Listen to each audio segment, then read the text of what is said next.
with the video. I had killed my best friend when I was 13. It wasn't what I wanted or other people involved wanted, but that doesn't matter now. He's gone. Most people look back at their childhood and realize that there was a day they went out to play with their friends for the last time without realizing it. That's not the case for me. Andy was my friend since we were in kindergarten. Growing up, we were inseparable, always studying together, playing on the same team, reading the same books, and playing the same video games. The teachers even had to make us sit with other kids from time to time so we couldn't distract each other during class. Nothing keeps us apart though, not for long. I had a twin sister, Penny, who was shy and always wanted to tag along with me rather than trying to make friends of her own. I told Andy that she would be joining us when we hung out. Andy was just fine with it. In the first grade, he got sick with a kid named TJ, and Andy told me we should spend more time with him. I didn't argue. By the time we reached the fourth grade, another boy joined the group after we were put into a group project together. His name was Billy. He was shy like Penny and never talked unless you spoke to him. Penny liked him, and we accepted Billy into the group with open arms. That was a bit of a group would get, and we spent the next 4 years seeing each other as much as we could. We studied together, played football together, and of course, when Halloween came around, we went trick-or-treating together. It was a Halloween in our 8th grade year when something happened that would change our lives in a way we could never predict.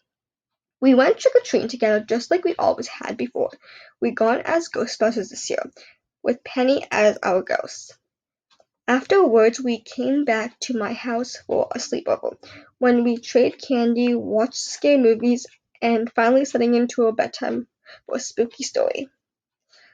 This was the part that Andy had the most excited about. Billy was happy just to be with us, and the opportunity to listen. TJ tried to make something up on the spot about Mummy at the museum, but it ended up being more funny than was scary. Penny and I didn't really even had anything. Andy was too eager to wait to tell his anyway. I had a good one for you guys tonight, he told us, pretending to crack his knuckles. But be warned, it's really scary. You may not even be able to sleep. I am saying, well, it can't be worse than TJ's, so go ahead, do your worst. Andy smirked at me in the moment and gave an a firm nod, which I seen more differently looking back. Okay, but no lights. Everyone listen close, he told us. We gathered our favorite pieces of candy and turned off the lights, circling around with one of the sounds of Andy's voice to keep us company. He told us a story about a scarecrow on a farm, and it still gives us chills to this day. When I remember how easily he slipped into the story, never stumbling on a single word. The scarecrow lived its days tied to a post in a cornfield, unable to scare the crows away, and failing at this, only pursued its life. The crows mocked him. They would land on his post and peck at him, crawling into his ear. They thought nothing of it except when he thought to terminate it. One night it became too much for the scarecrow, and he began to weep. He cried so loud that the farmer came outside to see who was trespassing on his property, only to find the scarecrow weeping. Please, the scarecrow begged the farmer, please let me down. I can't take it anymore. Let you down? The farmer scowled. You have a job to do. You don't come down until the crows are gone. With that, the farmer went back inside, and the crows returned the next morning. They taunted him, further cracking and roasting. Not even the farmer cared a thing about him. They peeked at the corn, and they peeked at him, tearing small bits of his body away. The scarecrow sobbed louder than ever, but he was drowned out by the amused crows. He tugged at his restraints, thrusting his head desperately, but the crows were not dissuaded from the feast of their cruelty. Finally, after hours of tugging and tormenting by the cursed birds, the scarecrow pulled himself free. In his anger, he grabbed the nearest crow and crushed him in his hands. The others flocked at him, trying to rip him to pieces with their beaks and their talons, but the scarecrow fought back. He killed crow after crow, another until Only one handful remained, and they fled the field in terror. Fred the Scarecrow brought dead birds inside and offered them to the farmer. "The crows are dead," he told him. "I've done my job." The farmer was surprised, but he was glad to see it. He gathered up the crows and plucked their feathers, cooking them up for dinner like they were his own chicken. The farmer decided that he liked the taste of crows so much that he wanted more to come back. He wanted the Scarecrow to stay in the house and kill more for him to eat. The Scarecrow had kept his end up in the bargain, but the farmer had broke his promise. As the farmer sat on the table with his hand over a full belly, the Scarecrow lost his temper once more. He grabbed the knife and fork and drove them into the farmer's eyes. As the farmer screamed in agony, the Scarecrow dragged him from his home and nailed him to the very same post in the cornfield. "Please," the farmer cried, his eyes still gorged out of blood, fork, and knife. "Please let me down. Let me go." The Scarecrow stood before the farmer and watched the blood drip from his face and hands. Not until the crow was all gone. Andy never said "the end" or anything like that. He just let us sit in the dark with what we heard. When he turned on the light, we didn't even move, and he looked at us with a big, curious grin. "What did you think?" We all told him it was a good story, unsure what else to say, and then decided that we were ready for bed. I can't remember how long it took me to fall asleep, but I remember how my eyes flicked forward every little sound until I did, as if my mind was creating noise that didn't belong. When I finally did drift off to sleep, I proved no escape from the story, and I dreamed about the Scarecrow with a bloody knife and fork in hand, while the screams of the farmer echoed through the dark woods. Wherever I ran, the dead crows littered the ground at every turn, and my path became blocked by a wooden post, waiting for me to be stuck to it next. That was when I woke up next morning. I went into my bathroom to try to calm down anyway from others, only to find Penny sitting by herself, tears streaming down her face. When I asked her what was wrong, she told me that she had a same dream. She just had a name about the same scarecrow. She had the same dream as I had, scene for scene, as if the nightmare wasn't frightening enough. Seeing my sister in such state and hearing that our dreams were mirror reflections of each other nearly made me fall down. Andy had to leave early that day, and after his mother picked him up, I asked Teacher and Billy how they slept. Penny and I were distracted by the teacher's description exactly what we seen without telling him our dreams first. I remember looking at Billy when teacher talked and seeing the color drain from his face, and hear his own nightmare described by someone else too. None of us knew what to make of it, but we were scared. The next time I saw Andy, I asked him if he had the same dream. He said no. It was just a story he told me. I'm sorry for scaring you guys, but was kind of the point, you know. I didn't feel like it was fair to be mad at him then, but that didn't stop me from developing a fear of the dark. When the lights were out, I felt like I brought back the moment he told us the story, and I would panic before turning the light back on. It made it harder for Penny and I to sleep, but when we slept, the nightmares would come back. It was the same one every time, indescribable no matter what we tried. TJ and Billy were no better off, frightened of their own shadows from then on. TJ even started bringing a knife to school, and Billy went from speaking only when spoken to most speaking at all. I started to find nearly impossible to focus on school. My mind always ended up wandering back to the Scarecrow and imagining the pain that the farmer went through on the post. At church, when they talked about Jesus on the cross, I saw the farmer instead. I even prayed for protection from the Scarecrow, imagining him when the pastor said, "Deliver us from evil." Part of me wanted to talk to Andy about what was happening, but since I was the one who scared us so bad, I felt it would be no use at all. Ended up talking to him less, and when he asked what was wrong, it was Penny who said that story had done a number on us. I remember him rolling his eyes and saying, "How? It was just a story," and that we were making too big of a deal out of it. Andy was always in the corner for anything before then, so to hear him be so dismissive about it made up me resentful. After a few weeks, it got so bad that I began losing control. Every night that I dreamed of just kept haunting me. So every day I got worse. One day at school, the teachers called on me to answer a question when I hadn't been paying attention. It was the third or fourth time, and she scowled at me in front of the class for always being distracted. I snapped at her and said a few things that got me sent straight to the principal office, and I had an excuse for my behavior that they would believe. My parents decided that it was results of the violent video games and movies, so they limited my access to those things and told me to spend more time outside when I wasn't studying. I lived in a rural area with plenty of farms and wild open fields, so going outside was effectively like throwing me into the lion's den after an onslaught of nightmares. As if to pour salt on the wound, a flock of crows showed up near my property one day.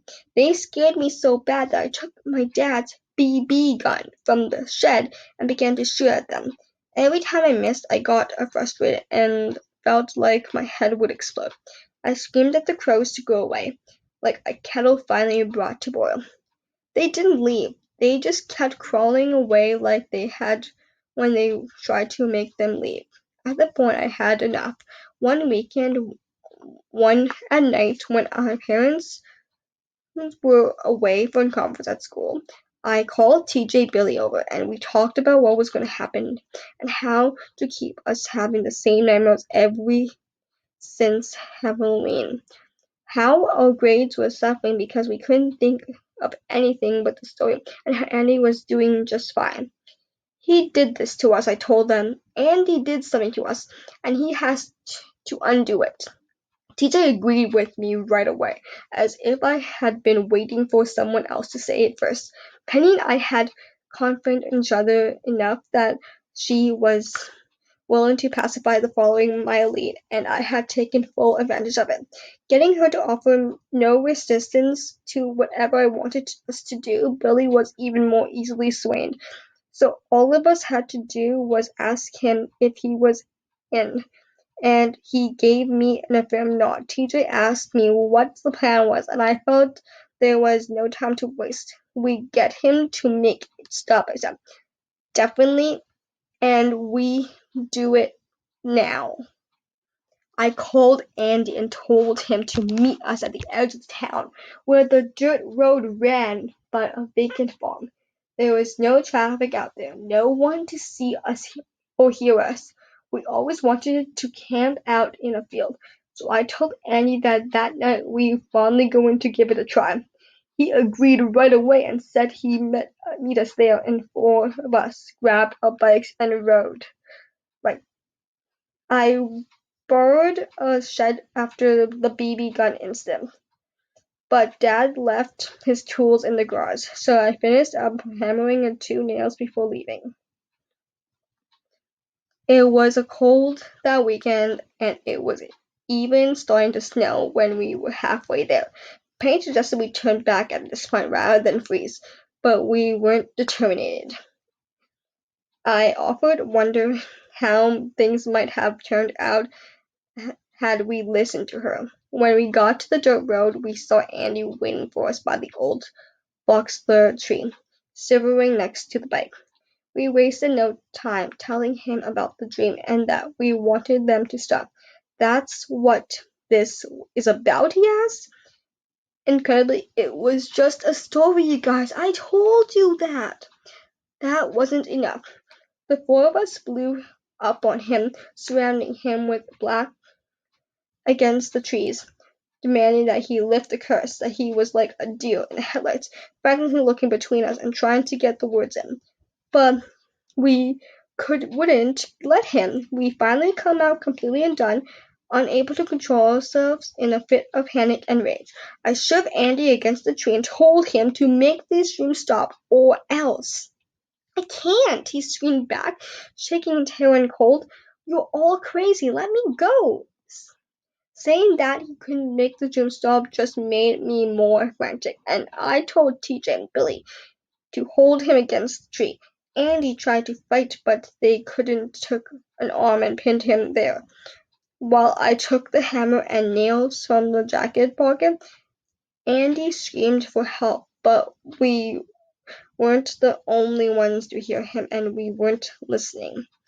I approached my best friend and begged him us to stop, but one nailed to the right palm of his hand, and he screamed so loud that his ears began to ring. The ringing almost drowned out his screams, and I nailed his left hand next. Stepping back with TJ and Billy, as Andy was pulling powerless to follow us. When we left the house, I imagined putting those nails in his eyes, but turning him into a scarecrow has been enough. I nearly flock of crows had taken up the air when he screamed, and we watched them fly away until they couldn't hear him anymore. Penny got on her bike and, in tears, rode away as fast as she could, while TJ and Billy insisted we should do this the same. I can't remember much else at the moment, only that he ended up dumping Andy's bike in a ravine before heading home. The search for Andy started the next day, and the four of us gave the police a pre-rehearsal story about how Andy never showed up in rehearsal to get together. I wasn't stupid. I figured that they would find him and that they would come for us. Strangely enough, I was wrong. The police looked for him over the country, and they searched dogs, local volunteers, but they found nothing. The end of the year came and went, and there was no sign of Andy's dead or alive. It was all over the news, and our school held a vigilance for him when the search was eventually called off. Andy just disappeared. He was gone, and there was no trace of him left behind. The dream stopped haunting us after that, and we clung onto the beliefs that we'd done the right thing. All we really knew was that we traded one evil for another, and a new batch of nightmares await us. Our group friendship didn't last long after that. Billy stopped talking to us after a while. He was the last to join the group and the first to leave. TJ got expelled during junior year when the school found drugs in his backpack, along with a 6-inch blade. Even Penny and I started to grow apart, but the time we were in seniors, we hardly spoke to each other, and our parents just wrote it off as life natural changes at that age. The crushing loneliness I felt after that was enough to make me question if life was worth the living. I was left with nothing but my own thoughts, and I wouldn't have wished those on my worst enemies. Near graduation, when Andy and I have been forgotten and life was normal, as if I could help. I started wondering how all this was possible. The way he just disappeared was confoundable, to say at least. I started to wonder if I could have possibly been real, that way I remembered it. On the 4th-year anniversary of the day Andy was killed, I walked all the way out to that dirt road in Stroudsburg's boxer tree where we left him. I didn't really know what I was expecting to see, or hear, or even feel.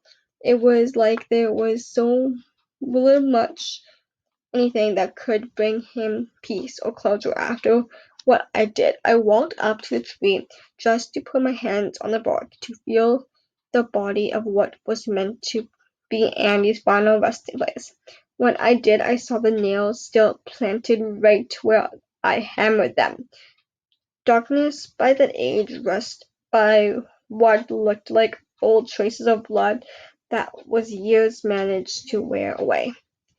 Even after the town started a life away from the place, I sometimes find a weekend to go and back and visit that tree and nails that are still waiting for me every time. All those years later, I find that there is no less haunted than I was back then, and it kept me up at night, wondering where Andy went, why they never found his body, or whatever might have still be there. The scarecrow was able to put itself from its restraints and exact its revenge on its tormentors. To be this day, I lived in fear that Andy might do the same thing. Okay, that's the end of the story, and I really hope you enjoyed it, and I'll see you guys in my next video.